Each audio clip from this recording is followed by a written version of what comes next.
परिवेश में जो लॉकडाउन की स्थिति पैदा की गई है और इस लॉकडाउन के पीरियड में जो है हमारे पिछड़े दलितों की हकमारी तो की जा रही है। हर जिले से ये रिपोर्ट मिल रही है कि हमारे भाइयों को जो है सामंती तत्वों के द्वारा गोली मार करके हत्या की जा रही है। देवरिया में हमारे एक यादव और निषाद की हत्या की गई। ये जिला है, यहीं पर करजहा हमारा गाँव है। 22 मई को हमारे 2 निषाद बेटों की हत्या कर दी गई। इसी तरह जौनपुर में 3 यादवों की और एक निषाद लड़की की बलात्कार के बाद हत्या की गई। तो मैंने अपने राष्ट्रीय अध्यक्ष जी के सामने ये प्रस्ताव रखा कि लॉकडाउन के पीरियड में हमारे पिछड़े दलितों की हकमारी के साथ साथ आरक्षण के साथ खिलवाड़ करने के साथ साथ हमारे पिछड़ों दलितों की हत्या करके जो है हतोत्साहित करने का काम किया जा रहा है। अब हम लोग जो है कि कमरे में बंद होकर के काम नहीं करेंगे। मेरा तो जहाँ तक दृढ़ संकल्प है कि धारा 144 तोड़ना हो या 188 तोड़ना हो, जिस दिन क्या हमारे पिछड़े दलितों, वंचितों, अकलियतों का हक अधिकार छीन लिया जाएगा, हमें सड़कों पर खड़ा कर दिया जाएगा, गांव से बाहर कर दिया जाएगा, तब हम आंदोलन करेंगे। हम ठीक है, सरकार के साथ हैं अगर जो स्थिति पैदा की गई है, लेकिन सरकार के द्वारा प्रायोजित तरीके से हमारे लोगों के आरक्षण के साथ खिलवाड़ होगा, हमारे लोगों की हत्या की जाएगी। तो अब हम लोगों का धैर्य जो है कि जवाब देने लगा है। हम तो पुछार करने के लिए निकले हैं कि जहाँ हमारे भाइयों की हत्या हुई, हमारी बहन बेटियों के साथ बलात्कार हुआ है, तो उनके घरों तक जा करके जहाँ संवेदना व्यक्त करना है, संवेदना व्यक्त किया जा रहा है। हमारे बहुत से मजदूर सूरत, बड़ौदा से, अहमदाबाद से, पटियाला से, जालंधर और चंडीगढ़ से इस सरकार की दोहरी नीति के कारण की पूंजीपतियों को एयर लिफ्टिंग करके विदेशों से लाया गया, उनको एयर कंडीशनड बस से जो है कि बनारस से जो है सूरत, बड़ौदा, अहमदाबाद भेजा गया। लेकिन हमारा गरीब गुरबा समाज का व्यक्ति जो रोज कमाने खाने वाला था, कहीं सूरत, बड़ौदा, अहमदाबाद में पॉलिश पेंट करके, चाहे खरबूज तरबूज बेच करके, चाहे ठेला लगा करके अपनी रोजी रोटी कमाता था। सरकार के द्वारा सुविधा न प्रदान किए जाने के कारण और मोदी जी की गलत नीतियों के कारण कि नोटबंदी मोदी जी ने जो है 8 बजे रात को किया कि कल से जो है 500, 1000 वाली नोट कागज का टुकड़ा हो गई। उसी तरह इन्होंने 22 मार्च को जो है जनता कर्फ्यू करने के बाद 25 मार्च को एकाएक निर्णय लेते हैं कि सुबह 7 बजे से लॉकडाउन होगा 15 दिनों के लिए। अगर निर्णय लेना था, अगर वो 15 दिन पहले, 10 दिन पहले अलर्ट कर देते कि जो भी लोग प्रवासी हैं अपने घरों को सुरक्षित चले जाएं, ट्रेन की व्यवस्था कर देते, तो जितना लोग कोरोना से नहीं मरे हैं उतना हमारे गरीब गुरबा समाज के लोग, हमारे पिछड़े दलित, वंचित, अकलियत समाज के लोग भूखे प्यासे मर गए हैं, सड़कों पर एक्सीडेंट से मर गए हैं।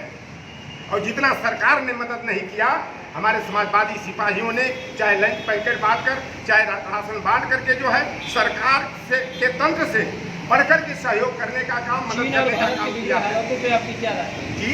चीन और भारत के बिगड़े हालातों पे आपकी हमारे नेता माननीय मुलायम सिंह यादव जी कहते थे कि ये चीन हमारे लिए सबसे बड़ा दुश्मन है और चीन सबसे बड़ा खतरा है, इससे सतर्क रहना चाहिए।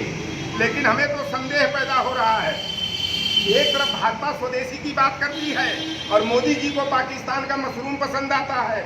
हमारा नेता जो है एक कपड़ा पहनता है, मोदी जी जो है कि दिन भर में 5 सभा करना है, 5 मीटिंग करना है, तो अलग अलग उनकी ड्रेस चेंज होती है। मोदी जी सारी व्यवस्था विदेशों का लेते हैं और हमें स्वदेशी का पाठ पढ़ाते हैं। उन्होंने, ये मोदी जी की सरकार की दोहरी नीति है। सरदार पटेल की 3600 करोड़ की मूर्ति बनी, गुजरात में लगाई गई, वह पाकिस्तान की कंपनी के द्वारा बनवाया गया। मुंबई में समुद्र के अंदर जो है 2500 करोड़ में वीर शिवाजी की मूर्ति लगाई गई, पाकिस्तान चाइना की कंपनी के द्वारा बनाया गया। 840 करोड़ का जो मेट्रो का टेंडर दिया गया नागपुर के लिए, वह जो है चाइना की कंपनी को दिया गया।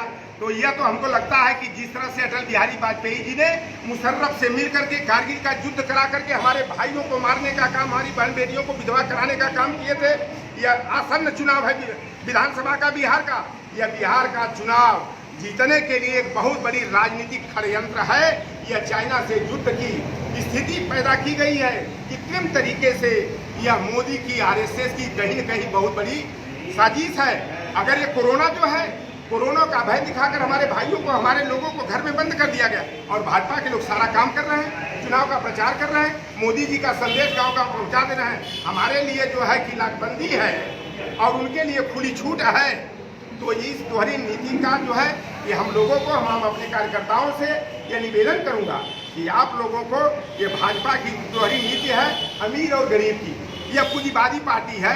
इससे कभी पिछड़ा, दलित, वंचित, अकलियत और पसमानदा समाज के लोग न्याय की अपेक्षा न करें, क्योंकि इनके जो कहते हैं ठीक उसके उल्टा ये काम करते हैं। जो अपने को पिछड़ी जाति का प्रचारित करते थे, चाय बेचने वाला दूसरे के घर में झाड़ू पोछा करके पोछा करने वाली महरी माँ का बेटा बताते थे, लेकिन जब से ये सरकार बने हैं, सरकार में आए हैं 2014 से, पिछड़ों के आरक्षण को कुंद करने का, निष्प्रभावी करने का ही काम कर रहे हैं। शिक्षक भर्ती देख लीजिए, घोटाला ही घोटाला। अखिलेश जी की सरकार थी, भ्रष्टाचारियों की सरकार, यादव और मुसलमानों की सरकार। आज किसकी सरकार है? गोरखपुर में कोई बता दीजिए थानाध्यक्ष क्या कोई यादव बिरादरी का है? अगर यादव नहीं है तो यादव के अलावा कोई लोहार कुहार सुनार का, मल्ला, केवट, काशी का, कुर्मी का, संथवार का बेटा क्या कोई थानाध्यक्ष है? क्या कोई सीओ है, एसडीएम है, तहसीलदार है? तो बताइए आप।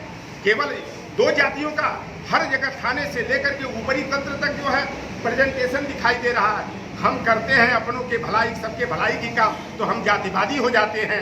और जब ये केवल सबल जातियों का काम करते हैं तो ये रामराजी कहे जाते हैं। तो सामाजिक न्याय की बुनियाद पर समाजवादी पार्टी का गठन हुआ है। जो जातिवादी होता है वह समाजवादी हो नहीं सकता, और जो समाजवादी होता है वो जातिवादी हो नहीं सकता। जो सबके भलाई की बात होती है, सबको साथ लेकर के चलने का काम करे, सबके हितों का और सबके कल्याण की बात सोचे, वही समाजवादी होता है। और समाजवादी पार्टी भाजपा के छल, कपट, झूठ, फरेब, जुमलेबाजी की राजनीति में आकर जो हमारे लोहार कुहार, मल्लाह, केवट, काशी, कुर्मी, तेली, तमोनी, बरई, बारी समाज के लोग, प्रजापति, कुम्हार समाज के, राजभक्त, चौहान समाज के लोग भाजपा के पाले में जाकर के सपा की नैया डुबाने का काम किए थे, आज अपने को ठगा हुआ महसूस करते हैं। और 2022 के चुनाव में हम 350 प्लस की सीटें, इन्हीं जो बहके हुए हमारे भाई थे, हम उनको समझाने में नाकामयाब रहे और भाजपा उनको बहकाने में सफल हो गई। अब हम लोग समझा रहे हैं, वह समझ रहे हैं और कर रहे हैं कि भाजपा की नैया को डुबाएंगे। समाजवादी पार्टी की नैया को पार लगाकर अखिलेश यादव को